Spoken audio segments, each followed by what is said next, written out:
Welcome to Second Take, the show that focuses on the issues behind the news.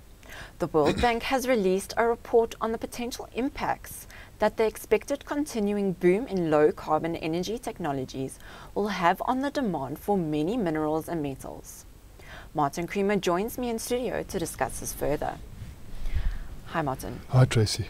What was the intention of this report by the World Bank? I think it's a very good report by the World Bank because it's starting to alert the world that you can move in a technological direction, but you can be stopped if you don't make sure that the metals and minerals that underpin that become available, or you have a situation where those metals and minerals spike in price and they cause all sorts of disruptions in supply.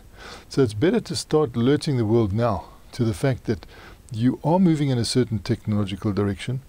It is putting increased demand on a series of and quite a widespread of metals and minerals, and you should make sure that the supply side of that arrangement is not caught short by talking about this issue, talking about it well in advance of any price spiking or any disruption. So, they made a point of distributing that report, and it highlights that, you could have many situations where the percentage of demand growth gets totally out of hand. I mean, they were talking about, 1,000%, and that sort of level, 1,000% plus, where you may find that the growth in demand for a particular metal has risen because of the new direction in which the world is moving, which is a technological direction which shouldn't be impeded but could be tripped up by a lack of metals and minerals. And what impact is the low-carbon future expected to have on the demand for Southern Africa's manganese, platinum and chrome?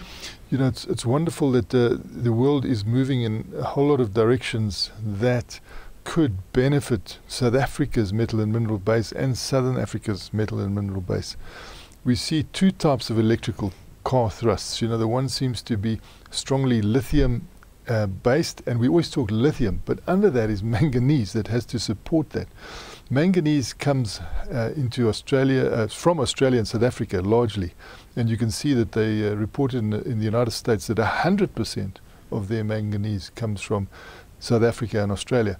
And the Australia part of that manganese was pioneered by South Africans. So it's something we don't get credited with, because it was part of the old GenCore, moved in there early and started working on manganese here and in Australia. And when GenCore morphed into Billiton and combined with BHP Billiton, that group now gets credited with a lot of the manganese, but of course they've also passed that on to South 32. So South 32 is a big player in that manganese, listed primarily in Australia, but we sit on fantastic assets. We've got wonderful manganese. Our seams are very large, and the content of the manganese there is very good. So South Africa is well placed to make sure that this deficit doesn't come about. But of course we saw a lot of constricting moves in manganese recently because of the fact that the price fell. Now the price is in a better state, so we're likely to see more activity there. But this stop-start arrangement is what the World Bank is saying. Come on guys, let's get away from that. Let's do something in a more stable, steady state way. And what other metals are expected to see heightened demand from the low-carbon future, and which countries are the key suppliers of these metals? Yeah, well, it's South America on the lithium side is looking quite strong, and the electric car that relies on the lithium, which is, as I said, underpinned by manganese as well, is going to fill a certain niche. So that should do well for South America. We've got the aluminium side, the bauxites, and the Guinea in Africa, and you've got the copper in Central Africa, provided the political situation improves. But of course, the people doing the analysis now will look at South America, coming out of Chile, etc. So a fairly good global spread, and quite a number of what we regard as sort of non-high-tech metals and minerals, aluminium and the things we used to, copper, but still the demand growth there is looking pretty strong. And even if we look at the aluminium side, we do aluminium here in South Africa, which they didn't credit us with. So Africa could come into its own. But I'm starting to worry about some of these reports where you see people are wanting to mine in space. I hope that doesn't come about quickly, because you see a little place like Luxembourg now suddenly getting very ambitious as a miner. Now they're linking up with Americans who believe that you can get platinum from asteroids. Now if that does work, you can imagine some of these tiny little countries bringing in product that could affect us. But that's many decades ahead. But of course mining always looks many decades ahead, and so it could be some interesting newcomers into the supply position. Hopefully won't hurt Africa. And what should the producing countries do to prepare for this increased demand? Well, I think they should have a stronger eye on the market. We find that those companies, mining companies that are both miners and marketers, they do much better, because not only is some of their trading bringing in a revenue that is outside of the mining, but they also know that you can't overproduce or you can't underproduce. Underproduction is also a very serious emission, because you don't want that price to go too high, because the moment the price goes too high, they just instruct their people, hey, look for alternatives. And if they do find alternatives, it can hurt a production environment. So supply has got to be really looked at, and that's one of the things that should be studied, that market. Where are the pulls going to come from? And if you can study that well, I think you will have an even production flow that can be disrupted, obviously, if there are strikes and unforeseen things. Weather, we've seen the weather hit Australia in some of the output, but particularly the metallurgical coal and the flooding of railway lines, and that can happen. So that's unforeseen.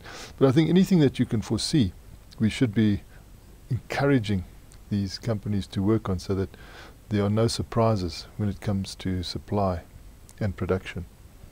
Talking about supply, there's a technical report that has been quoted by Fortune magazine indicating that manganese is expected to have a short supply, and it's one of America's most wanted metals. So you have, on the one side you have the World Bank correctly looking big. On the other hand, you have a university in the United States, wow, sharp on the ball. We should be doing that here. And we see that the lead mind there has been getting people together in a modern way. You can bring the world together on the internet. You can have a conversation, which he's been doing through the university, and arriving at a situation where he's pushing the same alarm buttons, as the World Bank, saying, you think you can ride around in your Tesla, and you think you can have your laptop and your iPhone and solar power, but watch out, boys. The only thing that can disrupt this quite seriously now is a lack of metals and minerals. So the same story that's coming out of the World Bank has come out of American universities in collaboration with South Africa, because they were getting in touch with South African people, they were getting in touch with Australians, they were working on a sort of a world outlook and getting feedback and arriving at this situation, saying, manganese, don't think that you can just not concentrate on that. It sounds like a metal that's associated with steel manufacture, but it's going into other things at the moment, including the lithium-ion battery. So look at that demand and see whether the supply is matching. And why has the research team for this technical report come out saying that we should have a technology metal type treaty? Yes, they're saying, look, there are treaties for all sorts of things these days. We know that the climate change treaty has been signed. It's called the Paris Accord, and the only people who are pulling out of it are Donald Trump's America at the moment, which is very disappointing. But you need to look at a possible treaty or some sort of an arrangement where people are feeding in information about what their supply outlook is, because we know with mines, for every ton you take out, you should be putting in another ton, or for every ounce you're removing, you should be putting in another ounce. They're saying, hey, this exploration is not matching up here. So we are heading for shortages. That's their reading. That's their quick calculation. They are doing it remotely, but I think responsibly. And they're saying, why not have some sort of a treaty where, you sign that we will be producing, if there are no unforeseen obstacles, at a certain rate, which will mean that we will have a sufficient supply, that prices won't go through the roof, which doesn't help anybody really. And at least there'll be some sort of idea if there is going to be a problem. It can be the alarm bells can be rung early to say that we might be running short of this, that, or the other metal, which is important to the world that is looking to driverless cars, and it's looking to a lot of electric vehicles. Which ones they take? Tesla has got a lot of publicity, but people are also taking the fuel cell route now, the fuel cell electric vehicle, which helps South Africa, because that is the platinum side of it, which we want to promote. And with solar power, it's really coming into its own. So there are a whole lot of metals, copper and nickel, and a whole lot of others that are required to make sure that this renewable energy story, and the wind energy and the solar power and the other renewable energies, can also be fed in a stable way by the metals and minerals that they need. And coming back to platinum, Daimler has announced that it has reduced the platinum loading of its new fuel cell. What are the consequences of this? It's ironic, because we should be saying, oh, less platinum. No, we should be cheering less platinum, because one of the stumbling blocks in the electric vehicle fuel cell, a fuel cell for electric vehicle, FCEV, rather than just the BEV, the battery electric vehicle, which is heavily lithium orientated. One of the drawbacks was saying, this platinum, we need to thrift it because it's pushing costs up. And so it's great news that with the new Mercedes-Benz, that is a fuel cell driven Mercedes-Benz, they will use the same volume of platinum as they do for the catalytic converter now. So platinum is going into particularly diesel autocats, as they call them. It's a system that you apply to exhaust emissions of cars and vehicles, and that takes the pollution out of the air in big cities. So Mercedes is saying, look, we've really come down to what we've been using all the time for diesel vehicles. We can now get away with that with our fuel cell electric vehicles, which will be a huge benefit to South Africa's platinum industry if it can go off in bigger volumes. We see that the Germans are definitely setting up infrastructure. It's called hydrogen infrastructure, because when you fill up at the pump now, you'll be putting hydrogen into your car so that you can convert that into electricity and water, which will drive your car. And the big advantage of the fuel cell is that it's got a big range, that you can do 500 kilometers. So it's almost the same as what we're used to now. You go to the filling station, fill up, pull off, and you've got that same range. But interestingly, with this Mercedes, because there are insufficient number of filling stations that actually have a hydrogen pump, they have created a hybrid, electric vehicle hybrid of a different type. They've got the lithium-ion battery for a range of 50 kilometers, so you can plug in your car in case you have to at home or something, just to get that extra business, or you can plug in easily into other apparatus that can recharge that battery. That can just give you maybe time to get to the hydrogen fuel cell, because the hydrogen pump, because there are not enough of those going up yet. But you can see the target in Germany is for hundreds of these by early into the 20s. In California, for hundreds of them early into the 20s. And I think in Japan, they've already got 80 of these hydrogen stations and planning a lot more. And Hamburg, the German city, if you are applying now to put in what we call a petrol station, they say, we'll allow you to do that provided you've got a hydrogen pump there. So they're already making sure that this is available, which will be great for platinum, because we see the fuel cell being the driver of the bigger vehicle. Well, the vehicle that we used to driving, not a smaller vehicle that we see the battery electric vehicle associated with.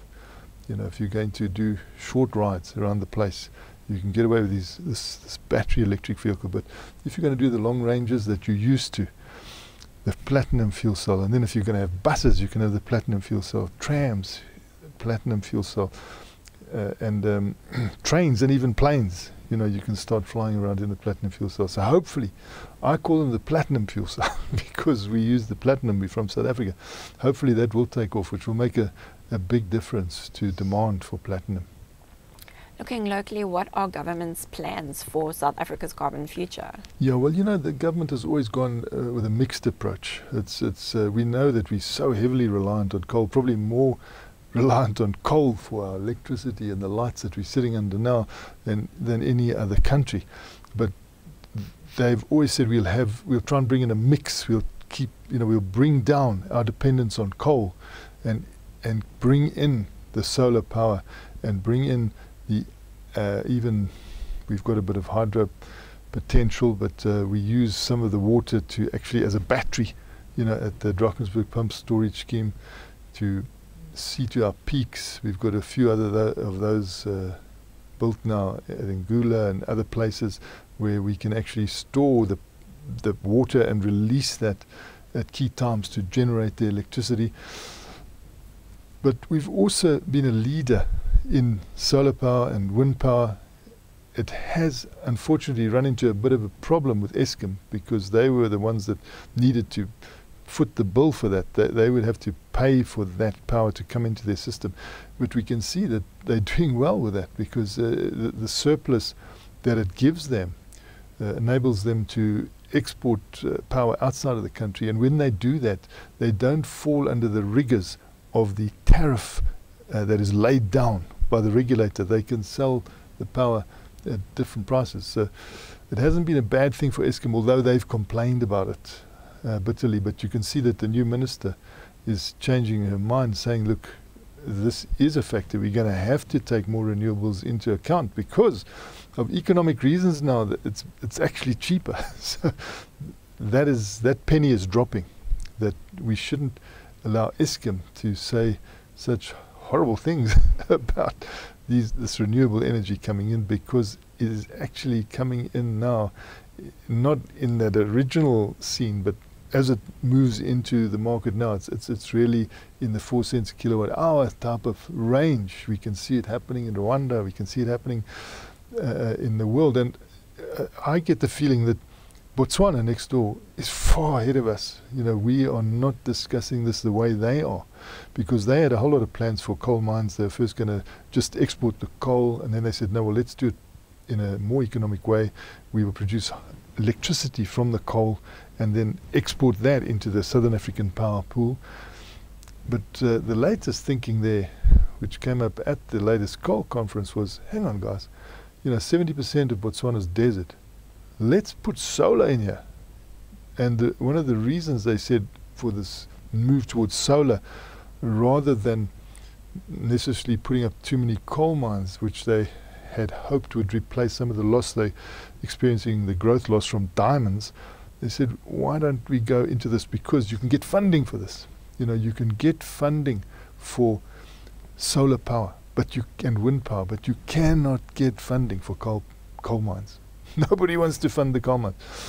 And if it is competitive, well, what are we waiting for? You know, let's go for this. But obviously, some of the people who are doing coal projects there over a period of time, they're a bit defensive.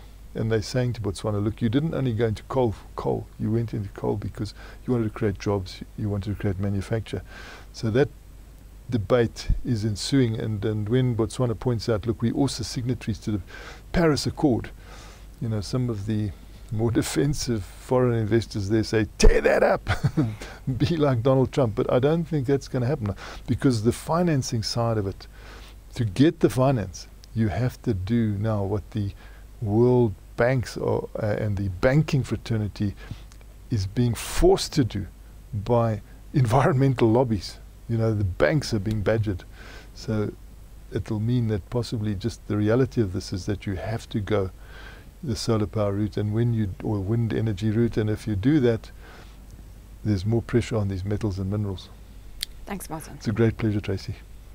That's it for today. Join us again next week for more news analysis on the mining industry.